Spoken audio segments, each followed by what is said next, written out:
Lo que debió hacer el ministro Santibáñez y el gabinete, el ministro de Justicia y el Premier es observar la ley que aprobó el Congreso modificando los alcances del crimen organizado.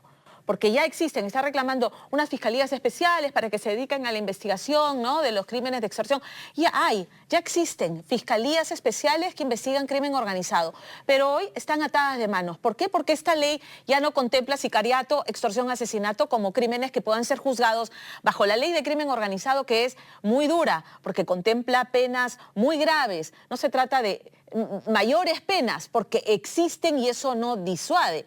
El tema es que dejan atados de manos a los fiscales que podrían procesar a estas organizaciones, ¿no?, bajo esta ley. Ahora ya no. Eso, ¿a quién se lo tienen que agradecer? Vayan y reclamen al Congreso de la República. ¿Por qué lo hicieron?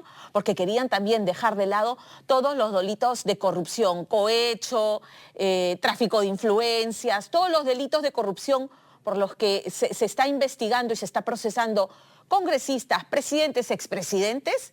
Todos han quedado fuera también de poder ser juzgados bajo la ley de crimen organizado. Eso es lo que ha hecho este Congreso de la República, y ahora el ministro del Interior, como queriendo descubrir la pólvora, nos dice que se creen fiscalías.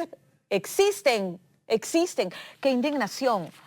De verdad que sí, estamos desbordados y esto no es peliculina. Francis Allison es alcalde de Magdalena, lo hemos invitado hoy porque conoce el tema, o sea, además, el tema del transporte público no es que recién están extorsionando, esto es una práctica de hace años, de por lo menos una década. El comercio ha sido muy exhaustivo en investigar y detectó que muchas de las líneas de transporte en la ciudad exhiben calcomanías, ¿no?, unas pegatinas, y descubrieron que son lo que se paga a diferentes organizaciones criminales para que los dejen trabajar. Pero claro, aquí no hizo nada. Lo más grave es que también denunció el comercio, es que muchas veces hay malos policías, y no vamos a señalar la institución, sino malos policías que también están coludidos en esta práctica. ¿En quién confiamos al final? ¿Cómo estás, Francis? Buenas tardes. Hola, Pamela. Indignado, sumamente preocupado. Está pasando en el Perú lo que pasaba años atrás en Centroamérica. Increíble, pero cierto. Entender que el anteaño pasado en Ecuador los delitos de homicidio subieron 95% en un año y el siguiente año 66%, luego de haber subido 95%. Es decir, estamos viendo ese mismo camino de horror en nuestro país, y claramente debo decir, primero, mi apoyo total y contundente al paro de los transportistas, porque todos aquellos ciudadanos que hoy se han sentido incómodos porque no han podido llegar a donde deben llegar, deben tener muy presente lo siguiente, que solamente la semana pasada hay un pasajero herido, porque la balacera, el chofer, que es en moto desde afuera, desde la calle, ¿no?, le cae a veces a los pasajeros. Entonces, cuidado, que tu hijo hoy día no pudo llegar al colegio, pero sería mucho más grave que tu hijo termine muerto en una de esas balaceras por estar en el micro o la combi que no pagó el cupo. Dejémonos ya de tonterías. Mi apoyo total a los transportistas que están reclamando para que el Estado haga ni más ni menos lo que es su mayor función, la protección de la persona humana, la vida, por favor. Segundo, decir claramente que a la presidenta Dina Boluarte no le importa la vida de los peruanos, está clarísimo. Reclama porque no puede viajar, increíble, cuando la selva se incendia, pero además, y muriendo peruanos también en los incendios forestales, no solamente animales, también peruanos, sino también cuando se está matando, ¿no?, en nuestro país, y matando a los hombres y mujeres comunes. Hoy dio un nuevo atentado en Patás. Así es, se ha reportado. Lamentablemente, con un peruano más fallecido. Una persona de una empresa de seguridad también. Entonces, está la presidenta en otro mundo paralelo. A ella le preocupa lo menos importante y no le preocupa lo más importante, que es la seguridad ciudadana, que tiene que ver con la vida de la gente. Lamentar igualmente el Premier, lo que dijo ayer, insultante, humillante. Si el señor Premier no entiende, Pamela, lo que está pasando en el Perú, dice, no entiendo por qué protestan, que se vaya a su casa. Porque si el señor no tiene capacidad para entender, si es cierto que no tiene capacidad para entender lo que está pasando en el Perú, entonces no tiene capacidad para ser Premier. Que se vaya a su casa hoy mismo por respeto al país. El ministro de Economía, otro hombre que cree que el dinero vale más que la vida, un ministro que cree en algún lugar de su cabeza, y es lamentable, que la economía del Perú va a crecer o que va a ser estable en un país donde los micros y ómnibus deben parar y la gente no va a poder trabajar. O sea, obviamente la producción nacional va a quedar en picada, donde los turistas ya no van a venir con estas noticias de sangre, muerte, de dolor. ¿Quién va a venir al Perú así? La economía se va a ver en picada por la falta de seguridad ciudadana. 2 puntos del PBI, decía el exministro Tuesta, exministro de Economía, 2 puntos del PBI le cuesta al Perú todo el tema de las extorsiones, sicariato, la inseguridad ciudadana. 2 puntos del PBI estamos dejando de crecer por esta situación. Sabemos que le falta a la policía, tenemos una gran policía, sabemos cuánto dinero falta. ¿En qué hay que invertir? Está ahí el Plan Mariano Santos. Faltan ni más ni menos que 30.764 millones para implementar el Plan Mariano Santos, que debería haberse ejecutado en su totalidad al 2030, por ese MS30. Faltan 6 años y no se ha invertido un sol en esto. Entonces, cuando veo al Premier decir que van a poner cámaras en los ómnibus y en los paraderos, Eso no detiene las balas. Eso no detiene las balas, claro. Si casi todos los asesinatos han sido desde la calle, en una moto, gente con casco, ¿qué va a filmar? Claro. Una colección de videos de cómo mueren los choferes. Es realmente humillante. El caos del transporte público, porque seguimos coexistiendo además con una informalidad, o sea, ya es suficientemente grave, pero ahora no solamente es el sector informal, el extorsionado, sino también los empresarios formales. O sea, esto totalmente está desbocado. Y quiero agregar algo que tú lo has dicho hace un rato. La extorsión tiene muchas modalidades, todas son un delito. Y está muy desarrollado en Trujillo. Ahí empezó, como hace 10 años. Se llama. Es una forma de extorsión que está siendo permitida por el Estado peruano.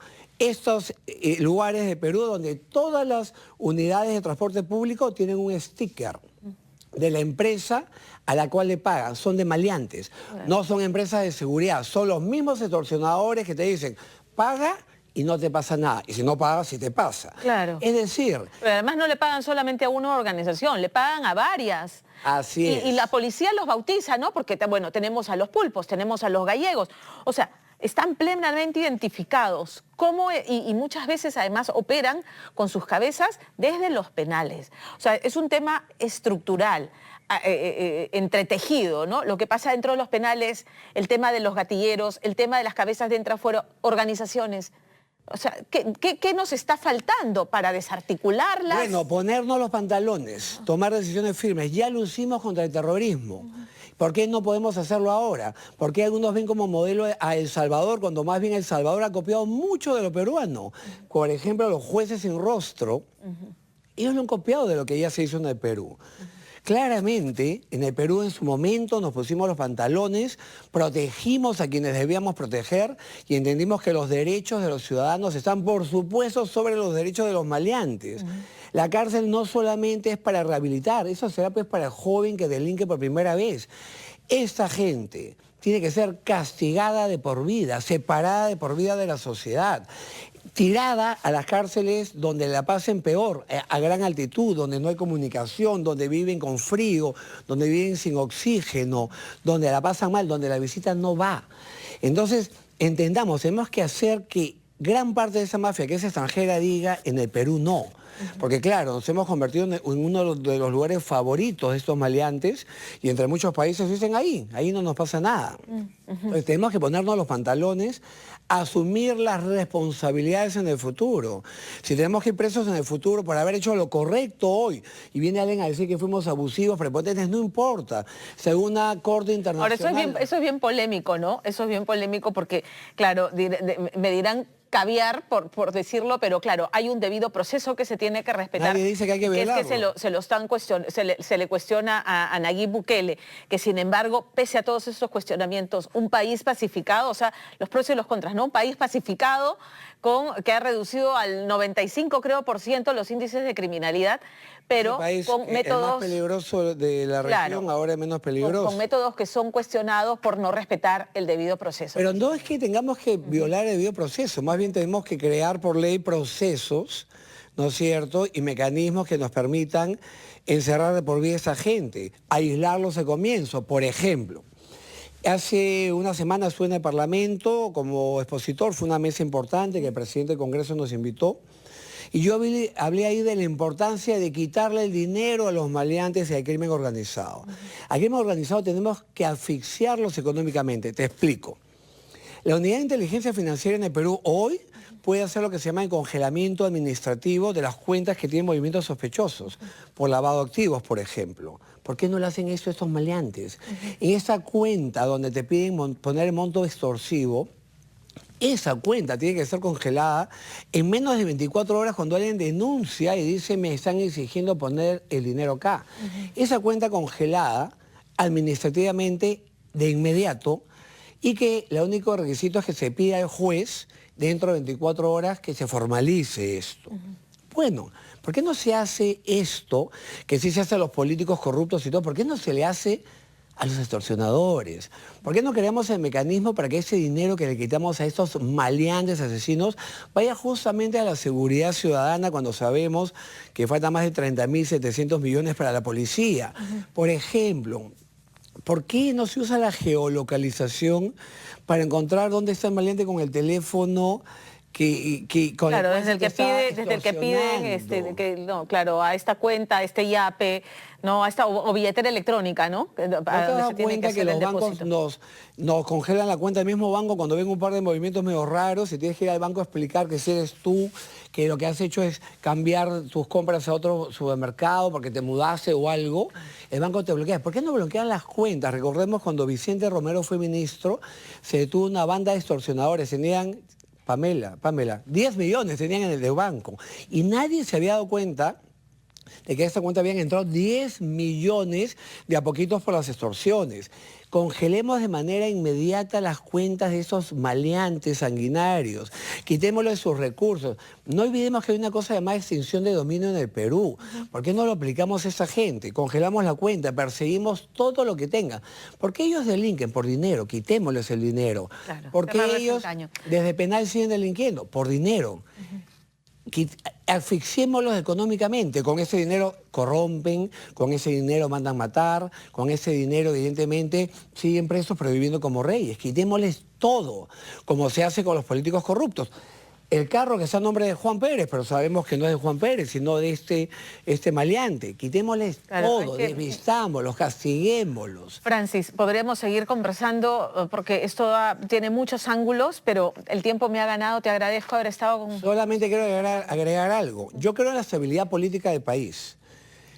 Y no creo que hay que estar cambiando de presidente. Pero ojo, si la presidenta sigue con esa inacción, que no pida que los peruanos estemos casi 2 años más con lo que está pasando. Ella tendrá que dar un paso de costado. Si las siguientes semanas y meses no demuestra que se compromete en lo más importante, que es la seguridad ciudadana. ¿Se han reunido la mancomunidad de alcaldes? ¿Ha habido, digamos, frente a esta situación desbordada, reuniones o iniciativas? El ministerio nos citó antes de ayer que toda reunión es productiva para esa, en la medida que no sean reuniones únicamente para decir nos reunimos estamos para haciendo la foto. Algo. Claramente hay una inacción del gobierno central, no digo del ministro del Interior ni de la policía, debo aclarar. Sabemos que le falta a la policía para hacer el trabajo de excelencia que saben hacer, pero los recursos siempre son para el siguiente año. Y esto está costando vidas en el Perú. Repito, la presidenta tendrá que irse y que ni piensen llegar a julio de 26 si siguen matando a los peruanos comunes de a pie, ¿no es cierto?, por no pagar cupos. Tendrá que irse y seremos los primeros en marchar si ella no asume el liderazgo que estamos exigiéndole que asuma. La defensa de la persona humana es el principio y función principal del Estado peruano. Te agradezco, Alisson. Gracias. Francis, gracias. Gracias. Muy bien. ¿Pausa?